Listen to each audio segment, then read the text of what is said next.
शराब नीति से जुड़े भ्रष्टाचार के मामले में सुप्रीम कोर्ट ने बड़ा फैसला सुनाया है। जी हां, लंबे वक्त के बाद दिल्ली के मुख्यमंत्री अरविंद केजरीवाल को अदालत ने जमानत दे दी है। मुख्यमंत्री की तरफ से कोर्ट में याचिका लगाई गई थी, जिसमें उन्होंने भ्रष्टाचार के मामले में अपनी गिरफ्तारी को चुनौती देते हुए अवैध बताया था। दरअसल सीबीआई ने आप प्रमुख को 26 जून को गिरफ्तार किया था, जिसके बाद लगातार केजरीवाल की गिरफ्तारी को चुनौती देने वाली याचिका पर सुनवाई हुई। जस्टिस सूर्यकांत और उज्जवल भुइयां की बेंच ने सभी पक्षों को सुनने के बाद 5 सितंबर को केजरीवाल की दोनों याचिकाओं पर फैसला सुरक्षित रख लिया था। गुरुवार को सुप्रीम कोर्ट की वेबसाइट पर 13 सितंबर के लिए अपलोड की गई वाद सूची के मुताबिक आप प्रमुख की जमानत याचिका और गिरफ्तारी को चुनौती देने वाली याचिका पर 10 बजे से सुनवाई हो रही है। बता दें कि सीबीआई के केजरीवाल को 26 जून को गिरफ्तारी करने के बाद उन्होंने दिल्ली हाई कोर्ट के 5 अगस्त के उस आदेश को चुनौती देते हुए सुप्रीम कोर्ट का रुख किया था, जिसमें हाई कोर्ट ने भ्रष्टाचार के इस मामले में उनकी गिरफ्तारी को बरकरार रखा था। हाई कोर्ट ने कहा था कि सीबीआई द्वारा केजरीवाल को गिरफ्तारी के बाद अब उनके खिलाफ पर्याप्त सबूत हैं और संबंधित साक्ष्यों को देखकर ये नहीं कहा जा सकता कि ये गिरफ्तारी अवैध थी। हाई कोर्ट ने उन्हें जमानत संबंधी याचिका पर निचली अदालत से संपर्क करने की अनुमति दी थी। ये मामला दिल्ली सरकार की शराब नीति 2021-22 के निर्माण और क्रियान्वयन में कथित भ्रष्टाचार से जुड़ा है। इस नीति को बाद में निरस्त कर दिया गया था। ईडी ने कथित शराब नीति घोटाले के संबंध में मनी लॉन्ड्रिंग का एक अलग मामला दर्ज किया था। सीबीआई और ईडी के मुताबिक शराब नीति में संशोधन करके अनियमितताएं और लाइसेंस धारकों को अनुचित लाभ पहुंचाया गया। शीर्ष अदालत ने 12 जुलाई को मनी लॉन्ड्रिंग के मामले में केजरीवाल को अंतरिम जमानत दी थी। सुप्रीम कोर्ट ने पीएमएलए के तहत गिरफ्तारी की आवश्यकता और अनिवार्यता के पहलू पर 3 सवालों के संदर्भ में गहन विचार के लिए इसे 5 जजों की संविधान पीठ को भेज दिया था। ईडी ने मनी लॉन्ड्रिंग के मामले में 21 मार्च को केजरीवाल को गिरफ्तार किया था। भ्रष्टाचार के मामले में अपनी याचिका पर 5 सितंबर को सुनवाई के दौरान केजरीवाल ने सीबीआई की उस दलील का जोरदार विरोध किया था कि उन्हें जमानत के लिए सबसे पहले निचली अदालत जाना चाहिए था।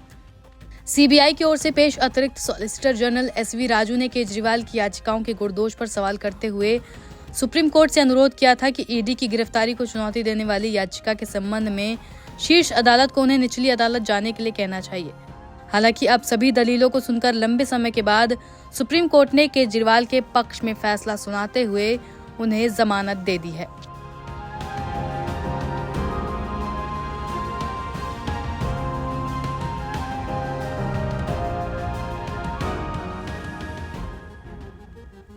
सुप्रीम कोर्ट के इस फैसले के बाद आप नेताओं ने भी अपनी खुशी जाहिर की है। आतिशी ने ट्विटर पर लिखा, सत्यमेव जयते, सत्य परेशान हो सकता है, पराजित नहीं। वहीं आप राज्यसभा सांसद राघव चड्ढा ने कहा, welcome back Arvind Kejriwal, we missed you. सत्य परेशान हो सकता है मगर पराजित नहीं। अंततः माननीय सुप्रीम कोर्ट ने दिल्ली के बेटे अरविंद केजरीवाल को जेल की बेड़ियों से आजाद करने का फैसला सुना दिया। माननीय सुप्रीम कोर्ट का शुक्रिया। पूरे फैसले पर आपकी प्रतिक्रिया पहले क्या है? देखिए, यह बहुत बड़ा दिन है, बहुत राहत का दिन है। 5 महीने से माननीय मुख्यमंत्री दिल्ली की जनता की सेवा नहीं कर पा रहे थे।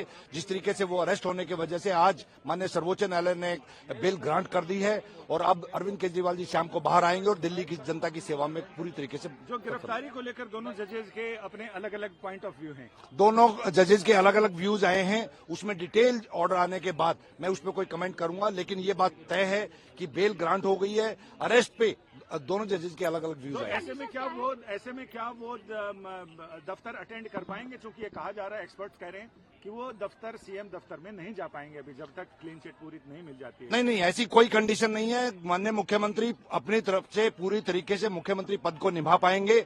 ऐसी कोई कंडीशंस अभी तक मेरी नॉलेज में नहीं है। बाकी डिटेल ऑर्डर आने के बाद उसके बारे में एक्सपर्ट ये कि बाकी ईडी में जो शर्तें थी उसमें ये थी कि एक तो वो जांच में सहयोग करेंगे और क्या क्या शर्तें थी उसमें? जांच में सहयोग करेंगे। जब भी कोर्ट्स में हियरिंग होगी उसमें इन पर्सन या एग्जामिशन अलाउ करेगी कोर्ट तो उसके अकॉर्डिंगली फॉलो करना पड़ेगा। 10 लाख रुपए का मुचलका है, उसको फॉलो करना पड़ेगा। और इस तरह की और कोई जनरल कंडीशन है, सीबीआई के जो मैटर्स हैं इस पे कोई जनरल कमेंट्स नहीं कर पाएंगे। यानी पासपोर्ट उनका वैसे भी अदालत में रहेगा? वो ऑलरेडी है। मिठाई लेकर आए हैं। अनिल जी, पहला रिएक्शन क्या कहना चाहेंगे? अरे भाई आराम। ये एक बार फिर से साबित हो गया है कि अरविंद केजरीवाल जी जैसा सच्चा, ईमानदार, देशभक्त, कट्टर ईमानदार नेता इस देश में नहीं है। जिनको गिरफ्तार करने के लिए भारतीय जनता पार्टी ने हजारों तरह की कुचक्र रचे, हजारों तरह की साजिशें रची। एक कट्टर ईमानदार आदमी को, काम करने वाले आदमी को, जनता के दर्द के, जनता की जिंदगी को संवारने के लिए जो काम कर रहा था, उनको उठा के जेल में डाला। इससे बड़ा पाप लोकतंत्र के इतिहास में नहीं हुआ।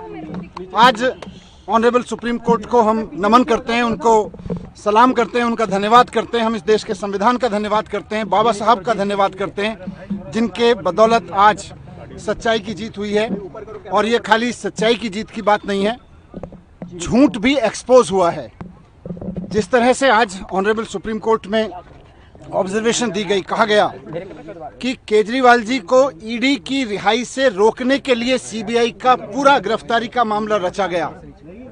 हम बार बार कह रहे थे, सिंघवी साहब ने, हमारे जो सीनियर एडवोकेट थे, उन्होंने ऑनरेबल कोर्ट के सामने बार बार ये शब्द दोहराया कि ये इंश्योरेंस अरेस्ट था, ये किसी गलत काम के लिए अरेस्ट नहीं किया गया था, कोई करप्शन के लिए अरेस्ट नहीं किया गया था।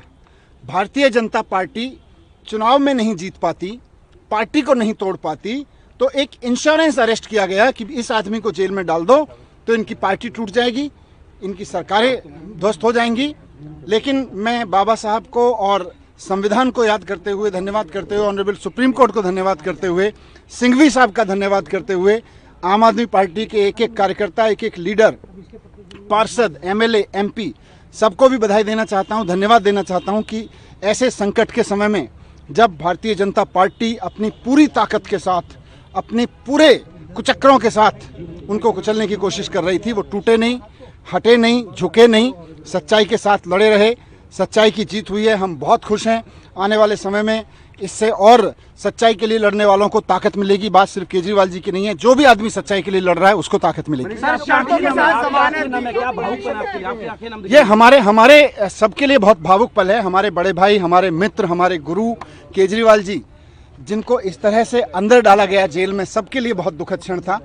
एक एक कार्यकर्ता के लिए बहुत दुखद क्षण था। लोग रोए हैं उनके लिए, इस बात के लिए लोग रोए हैं। लोगों ने प्रार्थनाएं की हैं, लोगों ने दुआएं की हैं, उनकी आज दुआएं सफल हुई हैं। मैं उनको भी धन्यवाद करना चाहता हूं, मैं ईश्वर को भी धन्यवाद करता हूं कि उन्होंने हमारी सुनी।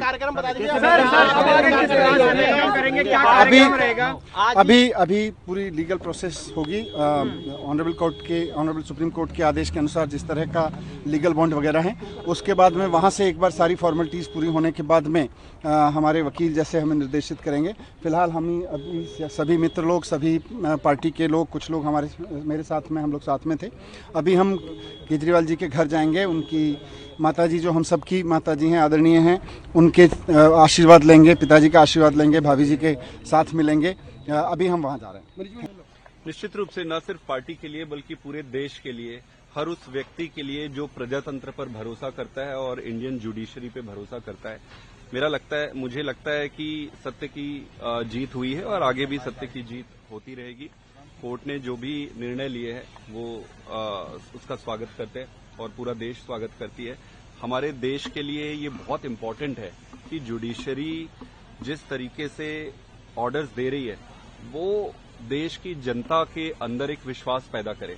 चाहे राजनीति कितनी भी गंदी हो जाए, इतनी गंदी राजनीति होने के बाद भी देश की जो जुडिशरी है वो अबव द बोर्ड है और सत्य के पक्ष में हमेशा न्याय करती है। तो ये बहुत बड़ी बात है। ये कोई एक पार्टी का, एक व्यक्ति विशेष का बात नहीं है जिसको मैं कहूं कि अरविंद केजरीवाल जी छूट गए। इस देश के लिए आज एक बहुत ऐतिहासिक दिन है। जब भी कोई तानाशाह या जब भी कोई ऐसी व्यवस्था किसी एक दूसरे व्यवस्था पर हावी होकर देश की प्रजातंत्र को खत्म करने की कोशिश करेगा, तो जुडिशरी और देश की संवैधानिक व्यवस्थाएं सामने आएंगी और देश की रक्षा करेगी। एक लेकिन रिस्ट्रिक्शन वो अभी भी बरकरार है कि वो अपने ऑफिस नहीं जाएंगे, फाइल साइन नहीं करेंगे। इससे परेशानी तो और बढ़ती ही रहेगी। जो कहा जाए इसको देखते हैं आगे क्या कर सकते हैं। आपकी बात बिल्कुल सही है, मैं आपकी बात से सहमत हूं, लेकिन इसको देखते हैं अभी जुडिशियल प्रोसेस में इसमें क्या ऑप्शन है, उस पर देखते हैं।